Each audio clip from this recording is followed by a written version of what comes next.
नमस्कार, आप देख रहे हैं खबरी चौक। नमस्कार, मैं हूं मनीषा सिन्हा और आज हम आए हुए हैं आकाशवाणी चौक में। मेरे पीछे आप आकाशवाणी देख रहे हैं जो अंबिकापुर का आकाशवाणी है। आज विश्व रेडियो दिवस है। इस अवसर पर सभी श्रोताओं को मैं बधाई देना चाहती हूं और बताएंगे कि 13 फरवरी 1947 को यूनेस्को ने रेडियो के महत्व को समझते हुए इस दिवस को मनाने का एक निर्णय लिया था और आज ही 13 फरवरी को ही रेडियो दिवस, विश्व रेडियो दिवस मनाया जाता है। भारत में इसका पहला प्रसारण 1927 में हुआ था और अंबिकापुर में 26 जनवरी 1976 को इसका स्थापना किया गया था। आपको बता रहे हैं कि ये बढ़ते डिजिटल युग में लोगों का रुझान काफ़ी बढ़ रहा है। मोबाइल के माध्यम से लोग कहीं पे भी जानकारी ले रहे हैं और घर में बैठे टीवी के माध्यम से टीवी को ज़्यादा देखना पसंद कर रहे हैं क्योंकि उसे देख करके लोग समझना चाहते हैं। क्योंकि रेडियो एक श्रव्य माध्यम है जिस वजह से इसके और लोगों की झुकाव कम होती जा रही है, लेकिन अभी भी लोग टीवी के अपेक्षा रेडियो की भाषा सुनना ज़्यादा पसंद कर रहे हैं। तो आज हम उन श्रोताओं से बात करेंगे जो रेडियो की भाषा को ज़्यादा सुनना पसंद करते हैं और जानते हैं कि क्या समझते हैं वो सुन करके रेडियो की भाषा को और रेडियो की वर्तनी को। आज विश्व रेडियो दिवस है और यह दिन रेडियो के महत्व और इसके माध्यम से लोगों तक पहुंचने सूचनाओं के कारगर तरीकों के लिए जाना जाता है। रेडियो दिवस का इतिहास काफ़ी पुराना है। 13 फरवरी 1947 को यूनेस्को ने रेडियो के महत्व को समझाते हुए इस दिन को विश्व रेडियो दिवस के रूप में मनाने का फैसला किया था। लेकिन आज की आधुनिकता के दौर में रेडियो की तरफ लोगों का रुझान कम होते दिख रहा है। रेडियो का आविष्कार इतालवी वैज्ञानिक गुग्लियल्मो मार्कोनी ने 1895 में किया था। उन्होंने रेडियो तरंगों का उपयोग करके संदेश भेजने की तकनीक विकसित की थी। रेडियो का पहला प्रसारण 1906 में रेगिनाल्ड फेसेंडेन ने किया था। उन्होंने कनाडा से रेडियो तरंगों का उपयोग करके संगीत और आवाज़ का प्रसारण किया था। भारत में रेडियो का पहला प्रसारण 1927 में मुंबई से हुआ था। उस समय यह प्रसारण भारतीय रेडियो क्लब द्वारा किया गया था और अंबिकापुर आकाशवाणी की स्थापना 26 जनवरी 1967 में हुआ था। देखिए, आज रेडियो दिवस है और मैं एक रेडियो का श्रोता कभी हुआ करता था।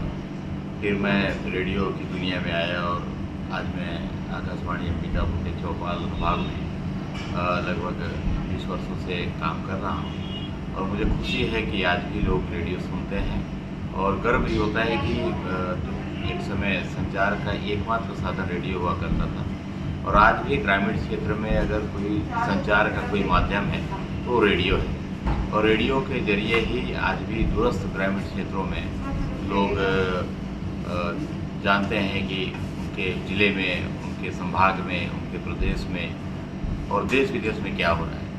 और आकाशवाणी अंबिकापुर ने तो यहाँ के लोक कलाकारों को भी अवसर दिया और रेडियो के माध्यम से यहाँ के लोक कलाकारों को एक मौका मिला यहाँ के लोकगीतों को गाने का, अपने कला को प्रदर्शित करने का और यहाँ के कलाकार रेडियो के माध्यम से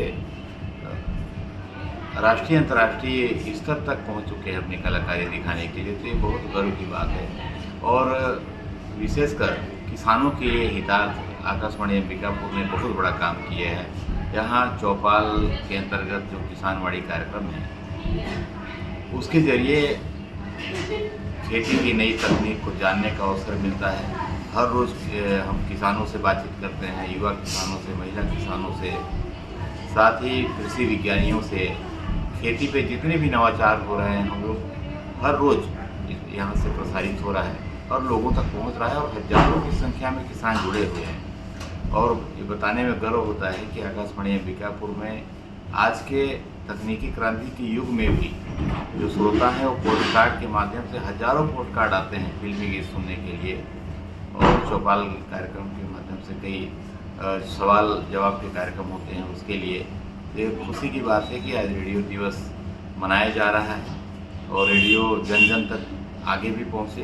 रेडियो के माध्यम से हजारों लाखों श्रोता एक दूसरे से जुड़े हुए हैं और सबसे बड़ी बात बताना चाहता हूँ कि देश के जो नामचीन गज़ल गायक हैं अहमद हुसैन, मोहम्मद हुसैन, उन्होंने आकाशवाणी अंबिकापुर में बी ग्रेड का जो गायन विधा है उसको पास किया है और पूरे देश विदेश में ख्याति अर्जित की है। तो ये आकाशवाणी अंबिकापुर के लिए और रेडियो के लिए बहुत गौरव का विषय है। मैं रेडियो दिवस पर सभी श्रोताओं को, तमाम श्रोताओं को अपनी ओर से बहुत बहुत धन्यवाद और बधाई देता हूँ।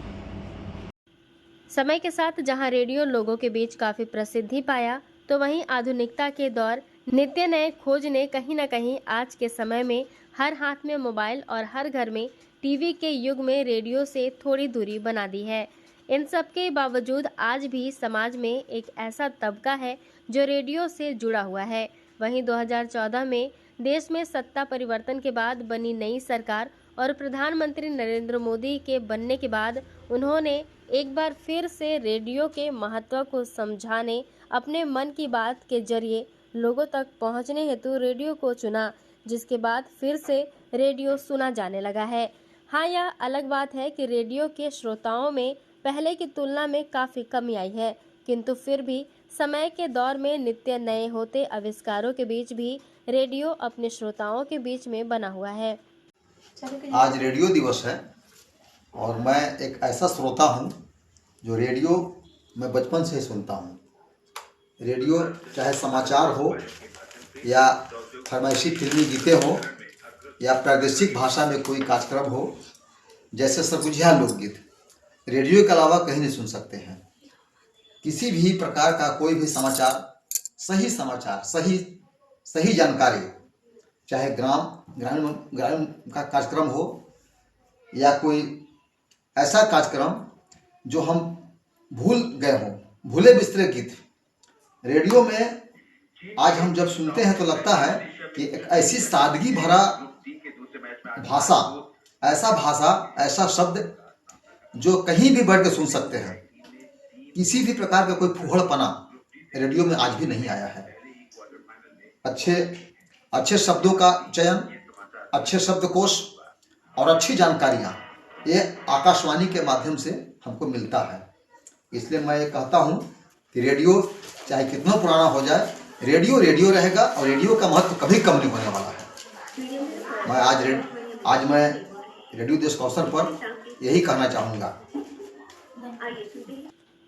एक बड़ा तबका मोबाइल और टीवी के युग में भी रेडियो का साथ नहीं छोड़ रहा है। रेडियो के युग में भी कुछ परिवर्तन हुए और नए एफएम के प्रति भी आज के युवाओं और कामकाजी लोगों का झुकाव बढ़ा। पहले जहां रेडियो देश दुनिया की खबरों के लिए बहुतायत सुना जाता था और रेडियो में प्रसारित खबरों में 100% सच्चाई के तौर पर जाना जाता था, वहीं आज भी टीवी और मोबाइल के युग में रेडियो के प्रति सच्चाई को लेकर जो जुड़ाव है वह लोगों में कायम है। हाँ, यह भी कहना अतिशयोक्ति नहीं होगी कि तेजी से बढ़ते मनोरंजक एफएम ने समाचार और खबरों से हटकर रेडियो से जुड़ाव मनोरंजन की ओर मोड़ लिया है। नमस्कार, प्रणाम। मैं आनंद कुमार गुप्ता हूँ। बड़ी खुशी की बात है कि आज 13 फरवरी 2025 है और आज विश्व रेडियो दिवस है। आज के आधुनिक युग में जहां हम सैटेलाइट चैनल और मोबाइल पे लगे रहते हैं, ऐसे समय में रेडियो की जो गंभीरता है, मैं खुद रेडियो से बहुत लंबे समय से जुड़ा हूं। पढ़ाई के दौरान अंबिकापुर आकाशवाणी में मैं ईवाणी और दूसरे कार्यक्रमों से जुड़ा हुआ था, लेकिन मैं महसूस करता हूं कि जितनी गंभीरता से किसी समाचार को हम रेडियो में सुन पाते हैं, उतनी गंभीरता हम दूसरे चीज़ों पे नहीं ले पाते हैं। और रेडियो वास्तव में सिर्फ एक समाचार या किसी कार्यक्रम सुनने का जरिया नहीं है। रेडियो जो है हमारी संस्कृति है, हमारी एक परंपरा है। वर्ष 1922 में पहली बार रेडियो का प्रसारण भारत में शुरू हुआ था।